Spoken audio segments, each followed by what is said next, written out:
తూర్పుగోదావరి జిల్లా మండల కేంద్రమైన కోరుకొండలో దత్తాత్రేయ స్వామివారి జయంతి అత్యంత ఘనంగా నిర్వహించారు. అర్చక స్వాములు వేదాంత రామకృష్ణ ఆచార్యులు మంత్రోచ్చరణతో స్వామివారికి పంచామృత అభిషేకాలు నిర్వహించారు. విశేష పుష్పాలంకరణతో ప్రత్యేక పూజలు నిర్వహించారు. దత్తస్తవం, సిద్ధమంగళ స్తోత్రం, పారాయణ కార్యక్రమాలు నిర్వహించారు. విశేష అర్చన, ప్రత్యేక పూజలు జరిగాయి. భక్తులు స్వామివారిని దర్శించి పూజలు చేశారు. ప్రసాద వితరణ కార్యక్రమం అనంతరం విశేష అన్నదాన కార్యక్రమం జరిగింది.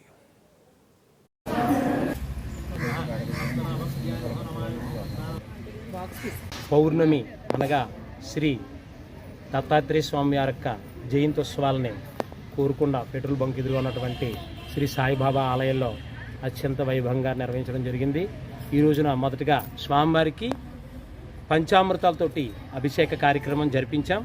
అనంతరం పసుపు కుంకుమలతో స్వామివారికి పూజా కార్యక్రమం మరియు పుష్పాలతో అలంకరణ, విశేష పుష్పాలంకరణతో స్వామివారికి ఈరోజు కార్యక్రమం జరిగింది.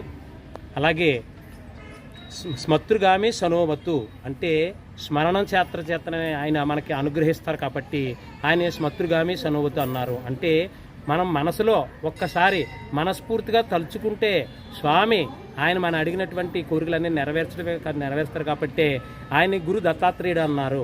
2024 డిసెంబర్ 15వ తారీఖు మార్గశిర పౌర్ణమి పురస్కరించుకుని దత్తాత్రేయ స్వామి వారి జయంతి ఉత్సవాలు మన కోరుకొండ బాబావారి సన్నిధానంలో పెట్రోల్ బంక్ వద్ద కావున మన ఆలయంలో కూడా 8 సార్లు దత్తస్తవం, విశేష అభిషేకం, స్వామివారికి అర్చన, అనంతరం హారతి. రేపటి రోజున మార్గశిర మాసంలో ఆరుద్రోత్సవం అంటారు. స్వామివారం రోజున 16వ తారీఖున ఆ రోజున కోటి స్వామివార వ్రతమని కూడా నిర్వహించడం జరుగుతుంది. మార్గశిర మాసం సోమవారం ఆరుద్ర నక్షత్రం కలిసి ఉన్నటువంటి ఈ రోజున కోటి స్వామివార వ్రతంగా పిలవడం జరుగుతుంది. ఈ రోజున భక్తులందరూ కూడా బ్రహ్మీ ముహూర్తంలో పరమేశ్వర ఆలయానికి వెళ్ళి స్వామివారి